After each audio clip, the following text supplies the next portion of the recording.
Bonjour, chers élèves de la classe de première S.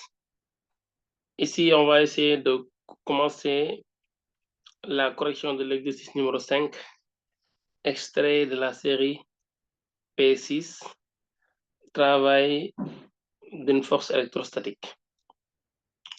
L'exercice, il nous dit deux plaques P1 et P2 planes et parallèles entre lesquelles règne un vide poussé sont distantes de D égale 10 cm.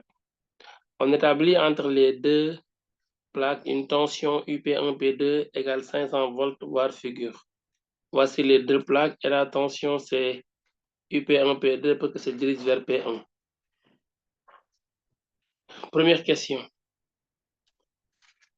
Quelles sont la direction, le sens et l'intensité du champ électrostatique E supposé uniforme entre les deux plaques? C'est la première question. Deuxième question. Sur l'axe X' OX perpendiculaire aux plaques dont l'origine O est sur P1 et qui est orienté de P1 vers P2, on place les points M et N d'abscisse XM égale 2 cm et XN égale 7 cm. Question. Calculer les différences de potentiel VO moins VM, VO moins VN, VM moins VN. Troisième. Un électron pénètre dans le champ au point R avec une vitesse négligeable. Donnez les caractéristiques de la force électrostatique FE qui s'exerce sur lui. Quelle est la vitesse de l'électron à son passage en N, en M, puis en O? Calculer le travail WNM de FE, de la force FE, lorsque l'électron se déplace de N à M. On donne masse de l'électron égale 9,1 moins 31 kg et la charge élémentaire moins 1,6 de puissance moins 19. Ça, c'est 1,6 de puissance moins 19. Mais comme il s'agit d'un électron, donc on va dire ici la charge Q égale moins E égale à moins 1,6 de puissance moins 19 coulombs. Et là, on peut enlever le signe moins et on comprend que pour un électron, la charge Q, je vais mettre ça ici, la charge Q de l'électron, c'est égal à moins petit e égale moins 1,6 plus puissance moins 19 coulombs. Voilà, c'est ça la charge de l'électron, mais E en tant que tel est positif, c'est la charge élémentaire. Voilà ce qui a été proposé à l'exercice numéro 5. On va passer à la correction maintenant.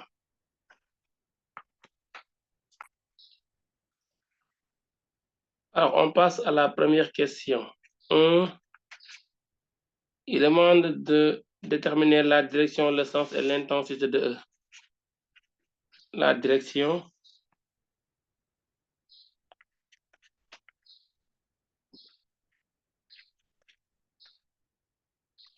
virgule, le sens et l'intensité de E.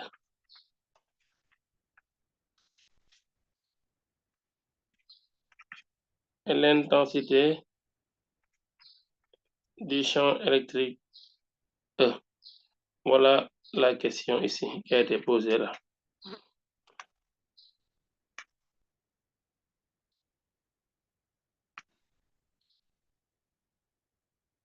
Voilà, maintenant, pour la direction. Pour la direction,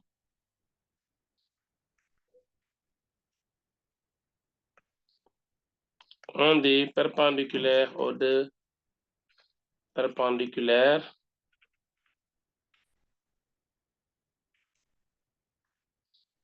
aux plaques. C'est ça la réponse pour la direction. Quand vous avez des plaques et que un champ magnétique uniforme règne entre ces deux plaques-là, la direction est tout le temps orthogonale aux deux plaques. On n'a pas besoin de dire horizontale ou verticale, vous dites seulement perpendiculaire aux deux plaques. Car si on a des plaques horizontales, on aura une direction verticale. Si on a des plaques verticales comme ici, on aura une direction horizontale parce que c'est tout le temps perpendiculaire aux plaques. Même si les plaques sont inclinées, la direction reste perpendiculaire aux plaques. Donc, c'est ça la réponse. Pour le sens, un champ uniforme entre deux plaques ici, on va dire sens, vers les potentiels décroissants. C'est ça la réponse. Vers les potentiels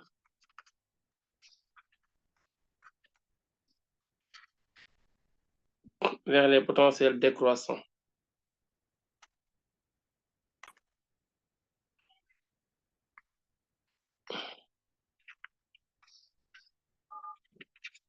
Voilà donc le sens. Mais c'est quoi ici?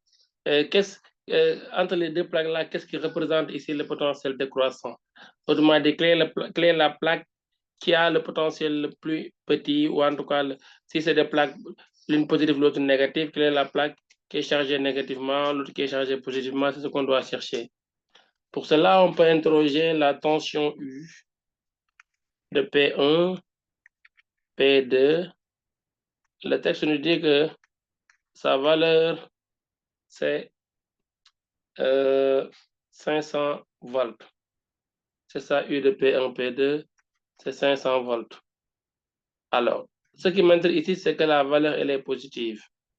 Quand c'est positif, on va dire maintenant V de P1 moins V de P2 est positive. Parce qu'en fait, la tension UP1P2 est égale à VP1 moins VP2. Si vous avez ici, on remarque, si vous avez une tension UAB, par définition, c'est égal à VA moins VB. UAB, c'est la tension qui règne entre les deux points A et B. VA, c'est le potentiel du point A. VB, c'est le potentiel du point B. On suit l'ordre des points AB, VA, VB. C'est pourquoi ici, quand on a UP1, P2, pour la tension, c'est V de P1, la différence de potentiel, excusez-moi, c'est V de P1 moins V de P2 positif. V de P1 moins V de P2 positif, cela veut dire quoi? Que V de P1 est supérieur à V de P2. V de P1 supérieur à V de P2. Donc, P1 est le potentiel le plus élevé et P2 le potentiel le plus petit. Donc, on va dire que maintenant, P2 est le potentiel décroissant. Donc, P2 est le potentiel décroissant. Autrement dit, est le potentiel le plus petit. Donc, tout ça, on n'a pas besoin d'écrire. On va juste dire que, donc, E se dirige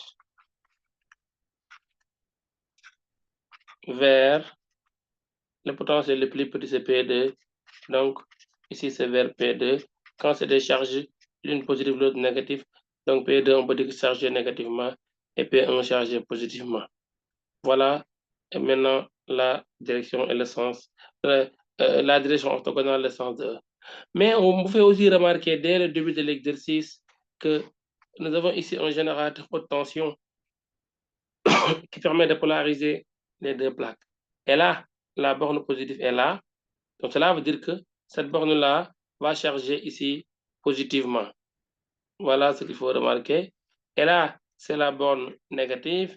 Donc, ici, on aura une charge qui est négative. Donc, les négatifs, la borne négative est reliée à la plaque qui est chargée négativement et la borne positive est reliée à la plaque qui est chargée positivement.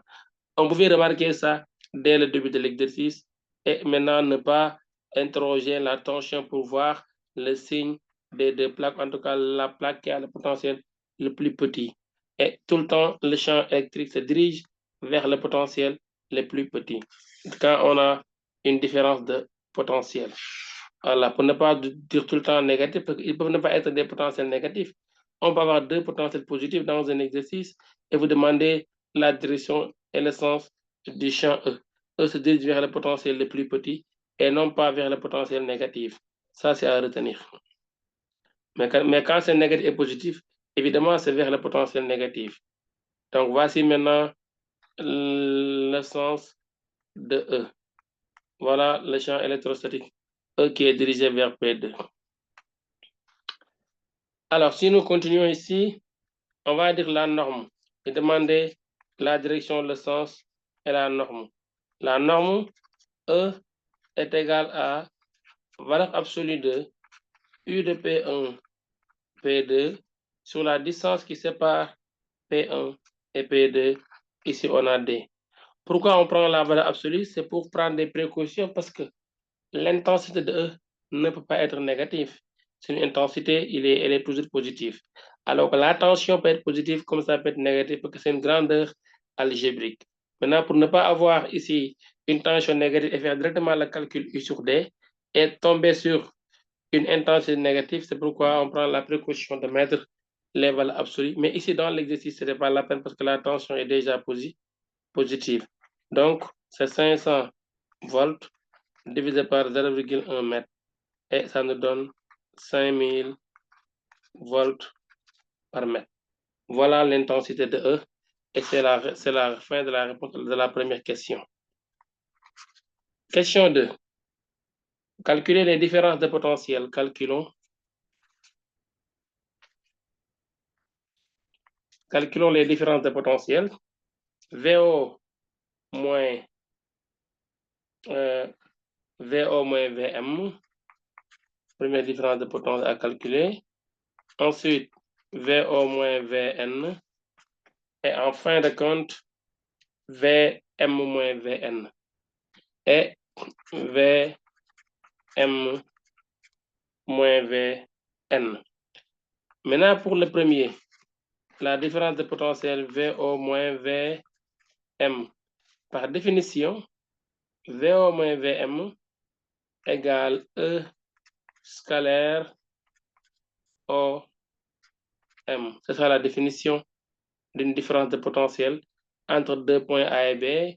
S'il règne un champ électrique E, la différence de potentiel VA moins VB, c'est ça, VA moins VB égale au champ qui règne entre A et B, scalaire le vecteur AB. A départ, B arrivé, AB aussi on suit l'ordre. C'est ça qu'on a appliqué ici. A scalaire OM. Maintenant, c'est un produit scalaire entre deux vecteurs, il faut regarder le vecteur E, il est là en vert, et le vecteur OM, c'est ici. Les deux sont parallèles, de même direction et de même sens. Donc, E scalaire OM égale E fois la distance OM. Donc, ça me fait ici E multiplié par la distance OM. Or, la distance OM, c'est X de M moins X de O. Donc, ça donne E facteur de X de M moins X de O. O, c'est l'origine. Donc, X de O égale 0. X de M, c'est 5. C'est 2 cm. X de M. Donc, ça va donner 0,02 m. Donc, finalement, la différence de potentiel demandée, c'est E. J'ai fait le remplacement. E, c'est 5000 multiplié par 0,02 moins 0 pour X de O. Et on a ici finalement VO moins VM égale à 100 volts. Voilà la différence de potentiel. VO moins VM, c'est égal à 100 volts. On fait le même raisonnement pour VO moins VN. VO moins VN est par définition E scalaire ON égale E fois ON égale un facteur de X de N moins X de O. Je fais le remplacement. E 5000 facteur de X de N 0,07. X de O, c'est égal à 0. Donc, d'où VO moins VN égale, si on fait le calcul, ça donne 350 volts. 350 volts.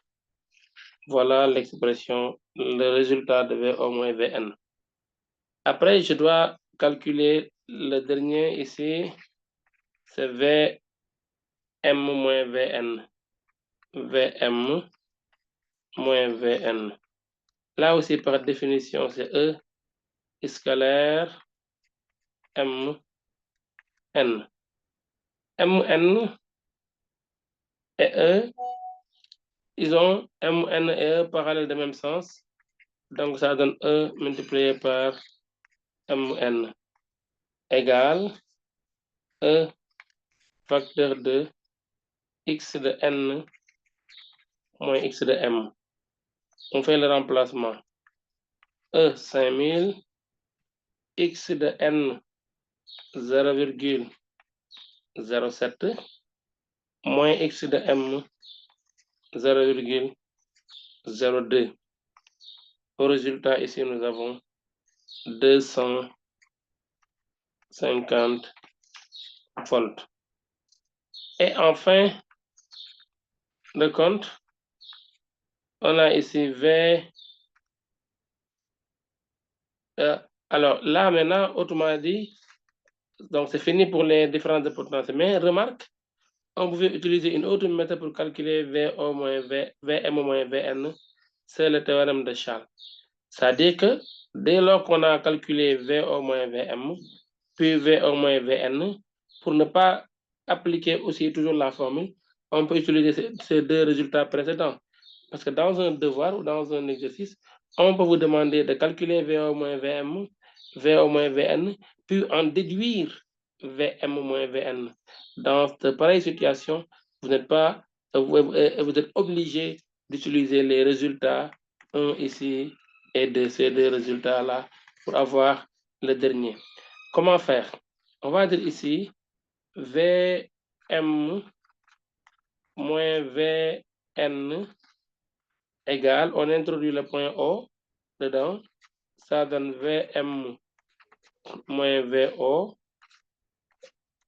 plus VO moins VN. Voilà ce que nous avons. C'est comme ici, le point O qui est là, entre les deux, là c'est moins VO plus VO.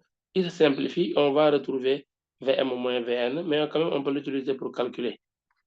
Alors, VM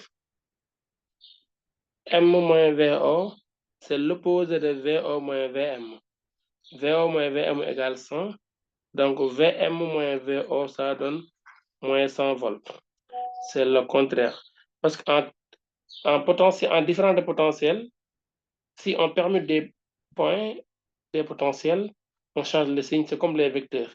Si vous écrivez ici les vecteurs AB, vous voulez permettre les points pour avoir BA, il faut changer juste le signe. Ça vous donne moins le vecteur BA en mathématiques. De même, si vous avez ici VA potentiel A moins potentiel B, si vous permettez les potentiels, vous mettez ici un signe moins devant pour écrire VB moins VA. Là aussi, c'est une règle pour la différence de potentiel. C'est cette règle-là qu'on a appliquée ici, VO moins VM. Là, on a VM moins VO. On met le signe moins devant pour changer. Ici, c'était 100. VM moins VO, ça devient moins 100. Après VO moins VN, VO moins VN, donc ça donne 350. Plus ici, là, on a déjà le même résultat, 350. D'où la différence, moins 100 plus 350, ça donne 250 volts. Voilà la différence de potentiel VM-VN. C'est une autre façon de faire, autrement dit, de trouver la différence de potentiel. Donc, pour ne pas avoir une vidéo trop longue, on va vous donner rendez-vous dans une autre vidéo pour répondre à la troisième question, oui. Merci de votre aimable attention.